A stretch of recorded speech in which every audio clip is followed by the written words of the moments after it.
Good morning students. आज हम class 12th के पॉलिटिकल साइंस के lesson number 1 the called era को समझेंगे।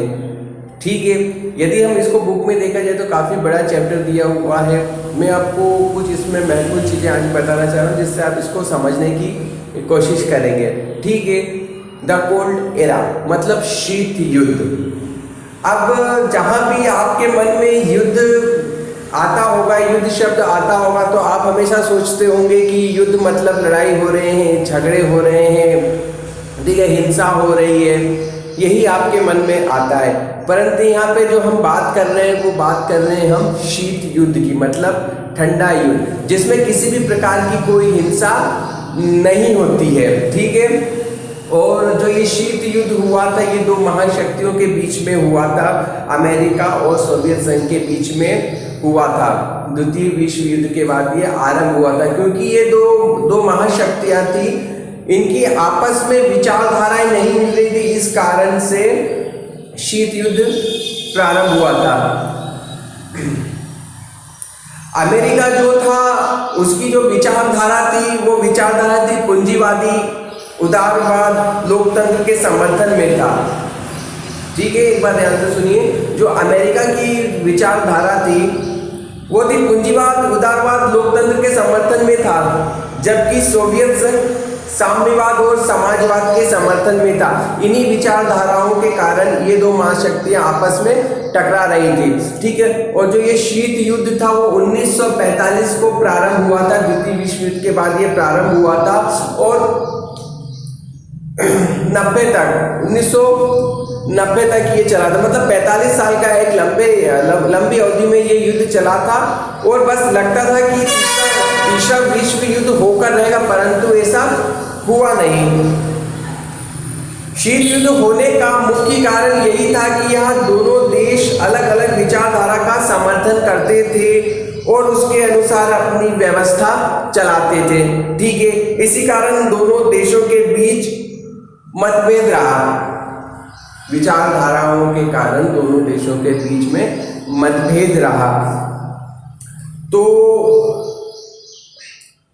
विश्व दो हिस्सों में बंट गया था। कुछ जो देश थे जो अमेरिका की तरफ थे, जो ये मानते थे कि पूंजीवादी, उदारवाद, लोकतंत्र, कुछ देश अमेरिका के समर्थन में थे और कुछ देश सोवियत संघ के समर्थन में थे। इस कारण से जो ये दुनिया थी वो दो हिस्सों में बट गई थी। ठीक है,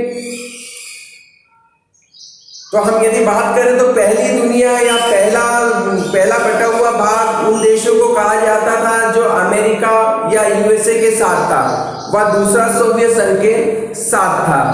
अब हम विचारधाराओं की बात करें कि विचारधाराएं कैसी थी। यदि हम पूंजीवाद विचारधारा की बात करते हैं तो पूंजीवाद के अंतर्गत एक देश के सभी उत्पादन संबंधित फैसले लेने का अधिकार सामान्य जनता के हाथ में होता था। ठीक है, जो भी वो उत्पादन करे, जो भी उसको फैसला करना है वो सामान्य जनता के हाथ में होता था। यदि मैं उसको दूसरे शब्दों में बोलूं तो देश में निजी क्षेत्र पूरी तरह से स्वतंत्र होता था, उसमें सरकार का कोई विशेष हाथ नहीं होता था। ठीक है, और समाजवाद के बारे में हम बात करते हैं, वो कैसी विचारधारा थी, जो सोवियत संघ की थी। ठीक है, तो इस व्यवस्था में एक देश के सभी उत्पादन संबंधी फैसले लेने का अधिकार मुख्य रूप से सरकार के हाथ में होता था, इसमें जनता के हाथ में नहीं होता था, इसमें सरकार के हाथ में होता था। निजी क्षेत्र या तो पूरी तरह से अनुपस्थित होता था या फिर उसको सरकार के अनुसार काम करना पड़ता था। उदारवाद की बात करता हूं, उदारवाद Viचारधारा क्या थी, तो इस विचार के अंतर्गत देश में अधिक से अधिक स्वतंत्रता प्रदान करने के प्रयास किए जाते थे। वहीं साम्यवाद जो सोवियत संघ की विचारधारा थी, साम्यवाद व्यवस्था समानता पर आधारित होती थी, जहां सभी लोगों को समान अधिकार प्राप्त किए जाते हैं। और लोकतंत्र की बात करता हूं तो लोकतांत्रिक व्यवस्था में सामान्य जनता द्वारा अपने शासकों का चुनाव स्वयं किया जाता था। ठीक है, ये हमने विचारधाराओं के बारे में देख लिया कि ये कौन सी विचारधाराएं थे जिसके कारण से शीत युद्ध इन दो महाशक्तियों के बीच में हो रहा था। अब मैं शीत युद्ध के बारे में आपको बताता हूँ कि आखिर शीत युद्ध होता क्या है। ठीक है, शीत युद्ध का अर्थ होता है जब दो या दो से अधिक देशों के बीच ऐसी स्थिति बन जाए कि लगे युद्ध होकर रहेगा परंतु वास्तव में कोई युद्ध ना हो। इसमें युद्ध की पूरी संभावना रहती है, युद्ध की आशंका रहती है, तनाव रहता है, लेकिन युद्ध नहीं होता है। ठीक है, ऐसा अमेरिका और सोवियत संघ के बीच में हुआ था। और कब तक चला था? 1945 से 1990 के बीच में ये चला था। अब दोनों देशों के बीच में कुछ सैन्य संगठन भी हुआ था, वो सैन्य संगठन के बारे में हम जान लेते हैं। ठीक है, तो अमेरिका ने क्या करा था?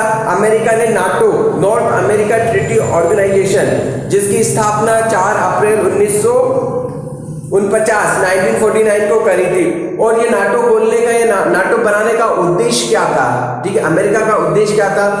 तो अमेरिका का उद्देश्य ये था कि जो भी उसके संपर्क में या उसके सहयोगी देश हैं तो एक दूसरे की मदद करेंगे, सभी सदस्य मिलजुल कर रहेंगे, यदि हमला होता है तो हम अपने ऊपर हमला मानेंगे और मिलकर मुकाबला करेंगे।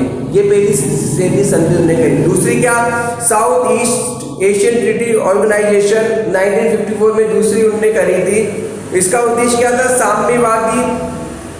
साम्यवादियों की विस्तारवादी नीतियों से दक्षिण पूर्व एशियाई देशों की रक्षा करना। ठीक है, और एक और उन्होंने सैन्य संधि संगठन बनाया था 3 नंबर का, और उसका उद्देश्य ये था कि सोवियत संघ को मध्य पूर्व से दूर रखना और साम्यवाद के प्रभाव को रोकना। ठीक है, ये तो अमेरिका ने बनाई थी अपने सैन्य संगठन में। इसी प्रकार से सोवियत संघ ने भी एक नीति बनाई थी जिसको वर्सा संधि कहा जाता है। तो वर्सा संधि क्या होता है? ठीक है, तो इसका उद्देश्य नाटो में शामिल देशों से मुकाबला करना। ठीक है, जो भी नाटो में जो अमेरिका से जो भी मित्र देश थे उनसे मिलकर मुकाबला करना, इसमें वर्षा संधि बनाई थी उन्होंने। अब शीत युद्ध के कुछ दायरे भी थे। शीत युद्ध के क्या दायरे थे? शीत युद्ध के दायरों से हमारा अभिप्राय उन स्थितियों से है जिसमें ऐसा लगे कि दोनों महाशक्तियों के बीच युद्ध हो जाएगा पर युद्ध हुआ नहीं था। कुछ संकट भी आए थे इन दोनों देशों के बीच में, जब ऐसा लग रहा था कि बिल्कुल युद्ध हो जाएगा, परंतु ऐसा नहीं हुआ क्योंकि दोनों देशों ने आपसी में समझदारी दिखा दी थी और उन्होंने भी ये सोचा था कि युद्ध होगा तो इससे नुकसान हमारा ही होगा। इसलिए उन्होंने कुछ संकट भी आए थे जब उन्होंने समझदारी से काम करा था। कौन से संकट आए थे? एक क्यूबा मिसाइल संकट आया था 1962 में, बर्लिन की नाकेबंदी हुई थी 1948 में, एक कोरिया संकट आया था 1950 में, वियतनाम से अमेरिका का हस्तक्षेप आया था, हंगरी में सोवियत संघ का हस्तक्षेप। ये कुछ ऐसी स्थितियां निर्मित हो गई थी जब ऐसा लग रहा था कि युद्ध होकर रहेगा। फिर इन्होंने परमाणु संधि भी करी थी कि भाई सबको कुछ दायरे में रहना चाहिए, तो परमाणु परीक्षण प्रतिबंध संधि, परमाणु प्रक्षेपास्त्र परिसीमन संधि, इसके द्वारा भी युद्ध को टालने की कोशिश करी गई। ठीक है, अब जो भी इसका बचा हुआ पार्ट है मैं आपको अपने अगले वीडियो में बताऊंगा। ठीक है, थैंक यू।